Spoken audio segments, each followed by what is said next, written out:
एक समय की बात है, एक छोटे से गांव में रामू नाम का एक गरीब लकड़हारा रहता था। वह बहुत ही ईमानदार और मेहनती व्यक्ति था, लेकिन उसके पास धन दौलत नहीं थी। वह रोज जंगल में जाकर लकड़ियां काटता और उन्हें बाजार में बेचकर अपने परिवार का पेट पालता। उसकी जिंदगी सादगी और संघर्ष से भरी हुई थी, लेकिन फिर भी वह कभी किसी चीज की शिकायत नहीं करता था। रामू की सबसे बड़ी खासियत थी उसकी ईमानदारी। वह जितनी मेहनत करता उतनी ही खुशी से करता और उसके चेहरे पर हमेशा मुस्कान रहती, चाहे कितनी भी कठिनाइयां हो। रामू ने कभी भी झूठ या गलत रास्ता नहीं चुना। वह हमेशा सच्चाई और ईमानदारी में विश्वास रखता था। एक दिन रामू रोज की तरह जंगल में लकड़ियां काटने गया। वह अपने काम में इतना व्यस्त था कि अचानक उसकी कुल्हाड़ी हाथ से फिसल गई और पास के एक गहरे तालाब में जा गिरी। रामू घबरा गया क्योंकि उसके पास और कोई कुल्हाड़ी नहीं थी। बिना कुल्हाड़ी के वह अपने परिवार का गुजारा नहीं कर सकता था। रामू तालाब के किनारे बैठकर उदास हो गया। उसके मन में चिंता और दुहक था कि अब वह क्या करेगा।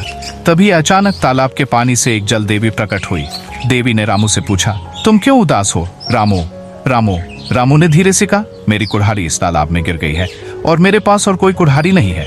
बिना कुल्हाड़ी के मैं अपना काम नहीं कर सकता और मेरे परिवार का पेट नहीं भर पाऊंगा।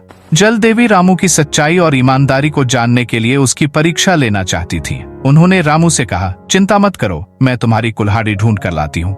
फिर देवी तालाब में गई और सोने की एक चमकदार कुल्हाड़ी लेकर बाहर आई। देवी ने रामू से कहा, क्या यह तुम्हारी कुल्हाड़ी है? रामू ने तुरंत सिर हिलाते हुए कहा, नहीं देवी, यह मेरी कुल्हाड़ी नहीं है। मेरी कुल्हाड़ी तो लोहे की थी, यह सोने की है। यह सुनकर देवी मुस्कुराई और फिर से पानी में गई। इस बार वह चांदी की कुल्हाड़ी लेकर बाहर आई। उन्होंने रामू से फिर पूछा, क्या यह तुम्हारी कुल्हाड़ी है? रामू ने फिर से सिर हिलाया और कहा, नहीं देवी, यह भी मेरी कुल्हाड़ी नहीं है। अंत में देवी तालाब से रामू की असली लोहे की कुल्हाड़ी लेकर बाहर आई और पूछा, क्या यह तुम्हारी कुल्हाड़ी है? रामू की आंखों में खुशी चमकने लगी। उसने कहा, हाँ देवी, यही मेरी कुल्हाड़ी है। रामू की ईमानदारी और सच्चाई देखकर देवी बहुत प्रसन्न हुई। उन्होंने कहा, तुमने अपनी सच्चाई और ईमानदारी से मेरा दिल जीत लिया है, इसलिए मैं तुम्हें इनाम में ये सोने और चांदी की कुल्हाड़ियां भी देती हूँ। अब तुम इन कुल्हाड़ियों को बेचकर अपने परिवार की जरूरतें पूरी कर सकते हो। रामू ने विनम्रता से देवी का आभार व्यक्त किया और उन कुल्हाड़ियों को लेकर घर लौट आया। उस दिन से उसकी किस्मत बदल गई। उसने अपने ईमानदारी और मेहनत से न केवल अपनी जिंदगी को संवार लिया, बल्कि गांव में भी उसकी सच्चाई की मिसाल दी जाने लगी।